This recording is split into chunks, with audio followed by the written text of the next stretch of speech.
Last month, internet went into frenzy when the news of Juhi Chawla filing a lawsuit exercising her right for a detailed information on the effects on health of humans and the environment of introducing 5G. The Delhi High Court expressed shock at the conduct of Juhi Chawla and two others and asked them to deposit rupees 20 lakh cost imposed on them for their lawsuit challenging 5G wireless network technology. The actress was brutally trolled on social media for the same, but Juhi maintained a dignified silence. After a month-long radio silence, Juhi has put out a video documenting her tryst with the concerned official authorities over the course of the last 10 years. Here's what the actress said. कुछ समय पहले जब हम Delhi high court गए तो हमारी मांग थी टू सर्टिफाई टू अस, यानी कि हमें सर्टिफाई करके दीजिए कि and therefore to the public at large कि 5G टेक्नोलॉजी सेफ है टू ह्यूमन काइंड, आदमी, औरत, बड़े, छोटे बच्चे और भी एकदम छोटे से बच्चे, एनिमल्स यानी पशु पक्षी and every type of living organism. 2019 में हमने RTI एप्लीकेशन में लेटर भेजे थे। RTI यानी राइट टू इन्फॉर्मेशन एक्ट, और इसके अंदर भारत का कोई भी नागरिक अपना सवाल भेज सकता है और उसे सीधा और सच्चा जवाब मिलता है। सो हमने भेजा था ये प्रश्न, please advise if any studies have been done about the effects of radiation from mobile towers और antenna to humans, animals, birds, plants, or any other living organisms for the following cellular technologies by your department: 2G, 3G, 4G, 5G. Indian Council of Medical Research is one of the most respected and one of the oldest government institutions for medical research. वहाँ से हमें जवाब मिला कि ICMR is conducting a study on effective radio frequency radiation emitted from phone towers 2G and 3G. हमने वही सवाल science and engineering research board of India को भेजा और वहाँ से हमें जवाब मिला, no study supported by SERB have been conducted specifically on the effect of 2G, 3G, 4G and 5G cellular technologies on humans, animals, birds, plants or any other living organisms. एक तरफ टेक्नोलॉजी आगे भागती जा रही थी, 2G से 3G, 3G से 4G और अब 5G की न्यूज़ आने लगी। 2020 में हमने फिर से RTI एप्लीकेशन में लिखा और यही वापस पूछा, specific details of information required, studies done on effects of radiation from mobile telephony, antennae and towers on human beings, animals, plants or any other living organisms by any department of the government of India. हमें पत्र मिला again Science and Engineering Research Board से. As the projects under this program are sensitive in nature, the generated data outcomes from the projects require exhaustive review and validation. No such reports are available in public domain as yet. Also, these studies are not specific to 2G, 3G, 4G or 5G and CDMA cellular technologies. यानी कि वो studies इन पर तो नहीं हो रही थी। हमने जो सवाल दिल्ली में उठाए उनके जवाब हमारे हाथ में थे।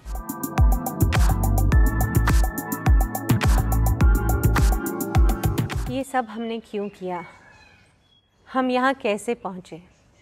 आइए मेरे साथ, मैं अपनी 11 साल की जर्नी पर आपको लेके चलती हूँ। वैसे तो काफ़ी सारी डिटेल्स हैं मगर मैं उनमें नहीं जाऊँगी। मैं सिर्फ मोटी मोटी बातें करूँगी जो हुई और जो बहुत इम्पॉर्टेंट थी। 2010 में मेरे घर के सामने एक दिन हम बालकनी में खड़े हुए थे तो सडनली देखा कि सह्याद्री स्टेट गेस्ट हाउस पे, जो बिल्कुल सड़क के उस पार है हमारे, वहाँ करीब 30 मीटर की दूरी पर कोई 14 एंटेना टावर लग गए थे।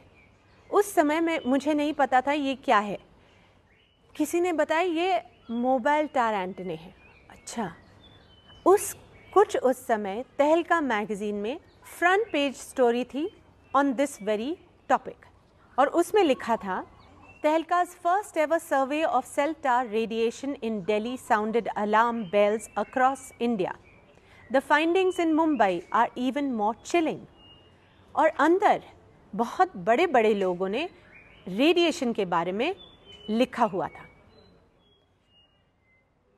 अब मैंने सोचा ये सब क्या हो गया, ये चलिए डरने से पहले, कुछ पैनिक करने से पहले अपने घर की थोड़ी जांच करा लेते हैं कि यहाँ पर कोई रेडिएशन एक्चुअली आ रही है या नहीं। उस समय ये बातें कुछ नई नई शुरू हुई थी, तो it was not easy to find an agency जो कि आकर ये जांच करे। काफ़ी मुश्किल से हमें हैदराबाद की एक एजेंसी मिली, CTIL। जिस दिन वो आए इत्तेफाक से मैं घर पर थी, तो जब वो अपना पूरा इक्विपमेंट लेके आए थे, कुछ मीटर्स, कुछ प्रॉपर सा, तो फिर वो बालकनीज़ में गए और कर रहे थे। तो एक समय पे उनका जो ऑपरेटर था वो उसने कहा कि प्लीज़ ज़रा मैडम को बुला दीजिए। तो मैं गई, तो उन्होंने मुझे दिखाया कि ये देखिए, ये हमारा मीटर है और ये इसकी मैक्सिमम लिमिट है और हमारी सुई वहाँ तक पहुँच रही है, अगर और हो सकता तो वो चली जाती ऊपर, मगर ये हमारी रीडिंग मैक्सिमम है। तो आई वाज लाइक अच्छा ठीक है। फिर 2-3 हफ्ते के बाद उन्होंने एक प्रॉपरली ऑडिटेड रिपोर्ट हमें भेजी, जिसमें मेरे घर के पूरे मैप बने हुए थे and in red there were blocks made जहाँ पर रेडिएशन हाई थी। और उन्होंने अपनी रिपोर्ट में ये कंक्लूजन्स में लिखा हुआ था, such high level of radiation are dangerous to the health of those who are exposed to such radiations for longer durations. Immediate and persistent effects may be bad quality sleep, minor memory loss, frequent headaches, dizziness, lack of concentration, irritation levels, missing heartbeats, frequent changes in blood pressure, etc. अब ये सब पढ़ के मैं थोड़ा घबरा तो गई। मेरे बच्चे छोटे थे, तो फिर मैं क्या करूं? I started meeting people, यानी कि मलाबा हिल रेजिडेंट्स एसोसिएशन की हेड के साथ। फिर उन्होंने मुझे मिलाया मिलिंद देवरा जी से, हमने पत्र लिखे चीफ मिनिस्टर साहब को। I went to IMC ladies wing, वहाँ पर प्रेजेंटेशन दी, ये सब दिखाया। कहाँ कहाँ नहीं गई, क्या क्या नहीं किया। मैं 1-1.5 साल कोशिश करके मैं थक गई। फिर मैंने सोचा मुझसे कुछ नहीं हो रहा, इसे जाने दो। उस समय मेरे नेबर मिस्टर मुंशी, उन्होंने मेरी मदद करनी शुरू कर दी और उन्होंने मुझसे RTI में एप्लीकेशन करवाई, चिट्ठी लिखवाई और वहाँ पर से कुछ तीखे तीखे सवाल मुझसे लिखवाए। सह्याद्री स्टेट गेस्ट हाउस में मोबाइल टावर्स लगाने की परमिशन किसने दी? किस तरह के, किस प्रकार के और कितने मोबाइल टावर लगाने की परमिशन दी गई है? क्या BMC के सभी रूल्स और रेगुलेशंस फॉलो किए गए हैं? और हमें उन सारे कॉरेस्पॉन्डेंस की कॉपीज़ दीजिए जो BMC, Sahyadri state guest house और मोबाइल टावर ऑपरेटर्स के बीच की गई। 2-3 हफ्ते के बाद देखते हैं कि सह्याद्री स्टेट गेस्ट हाउस के टेरेस पर से सारे मोबाइल टावर गायब हो गए, एक ही बचा था। और फिर RTI का रिप्लाई मिला जिसमें लिखा था 14 मोबाइल टावर्स में से 13 इल्लीगल थे, हटा दिए गए हैं।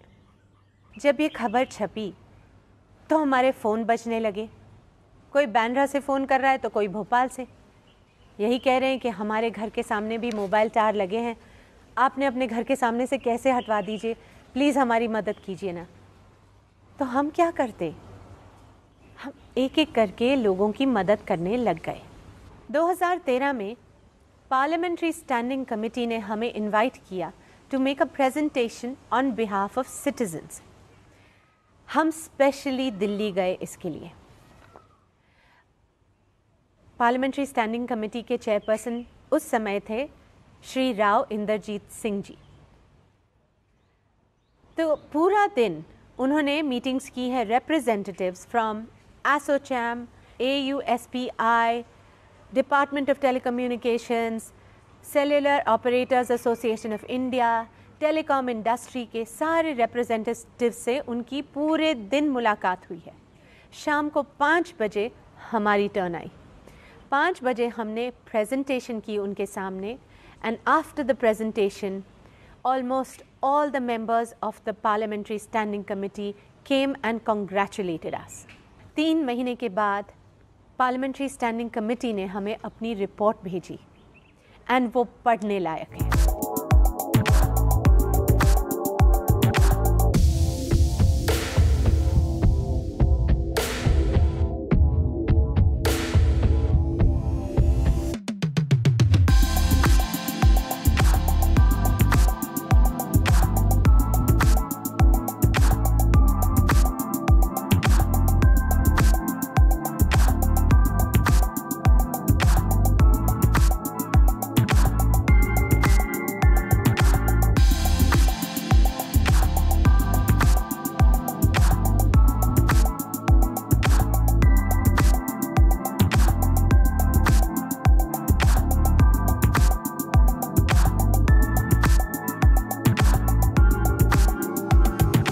उन्होंने विस्तार में जो रिकमेंडेशंस दिए, अगर वो 33 पेजेस थे तो 25 pages were only about public health concern and citizens. 2015 में ICMR इन्होंने अपनी प्रेजेंटेशन दी जिनीवा में world health organisation and international agency for research on cancer के सामने। डॉक्टर राधेश्याम शर्मा जी उस समय सीनियर डेप्यूटी डायरेक्टर जनरल थे, तो उन्होंने ये प्रेजेंटेशन दी। बहुत ही अच्छी presentation, step by step explanation of EMF radiation. उन्होंने अपनी प्रेजेंटेशन में इतनी सारी Indian studies on the biological effects of EMF radiation इनका वर्णन किया। ये studies Indian researchers and scientists ने खुद इंडिपेंडेंटली की हैं। फिर उन्होंने ये इमेजेस दिखाई मोबाइल फ़ोन टावर्स की, और फिर ये केस स्टडी का वर्णन किया जो कि मुंबई में हुआ था, उषा किरण बिल्डिंग में, जहाँ 6 या 7 कैंसर केसेस पाए गए, बिल्कुल उन अपार्टमेंट्स में जो कि विजय अपार्टमेंट्स के सामने थे, जहाँ पर मोबाइल टावर एंटेने लगे हुए थे। और उन्होंने अपनी कंक्लूजन वहाँ पर ये सुनाई कि वर्ल्ड हेल्थ ऑर्गेनाइजेशन और ICNIRP should accept the fact that RFR emitted from cell phone and cell phone towers has got biological effect, needs to conduct comprehensive multidisciplinary prospective long-term cohort studies in different populations and different countries, but without private funding. 2G से 3G, 3G से अब 4G पे बात पहुंचने लगी थी, मगर on the ground कुछ भी नहीं बदला था। गुलदस्तों की तरह घरों के सामने, स्कूल्स के सामने, हॉस्पिटल्स के सामने मोबाइल टावर लगते ही जा रहे थे। उसी साल हमने PIL फाइल किया बॉम्बे हाई कोर्ट में for regulation on mobile tower installations, और कोर्ट में तारीख पे तारीख, मगर सुनवाई तो नहीं हुई। 1-1.25 साल के बाद एक लेडी जज आई और कहा कि सुप्रीम कोर्ट में ऐसे और केसेस पड़े हैं, उनके साथ इसे जोड़ दीजिए, वहाँ देखा जाएगा।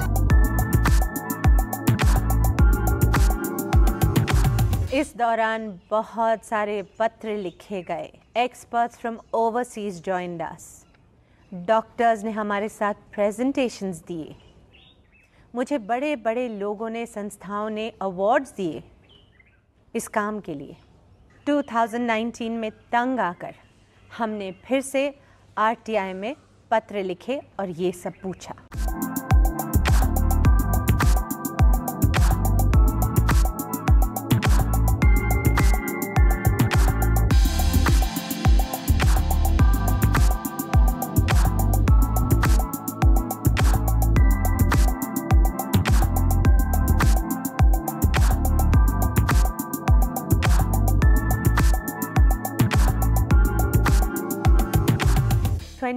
में 2020 में 5G की न्यूज़ और बड़ी आने लगी। हमने सोचा ये सब कैसे हो रहा है कि टेक्नोलॉजी एक हाथ पर आगे दौड़ी ही जा रही है, बढ़ती ही जा रही है हमारे इर्द गिर्द। और 2G से 3G, 3G से 4G अगर एक एक कदम आगे था, तो 4G से 5G तो एक छलांग है। अगर आपको मेरा यकीन नहीं है तो आपके कोई फ्रेंड्स होंगे इन द टेलीकॉम इंडस्ट्री, उनसे पूछ लीजिए। 5G टेक्नोलॉजी के आने पर रेडिएशन की सारी हदें पार हो जाएंगी। दुनिया का कोई कोना नहीं बचेगा जहां रेडिएशन ना हो। हर company faster better network service देने की दौड़ में हम सबको रेडिएशन के समुंदर में भिगो देंगी।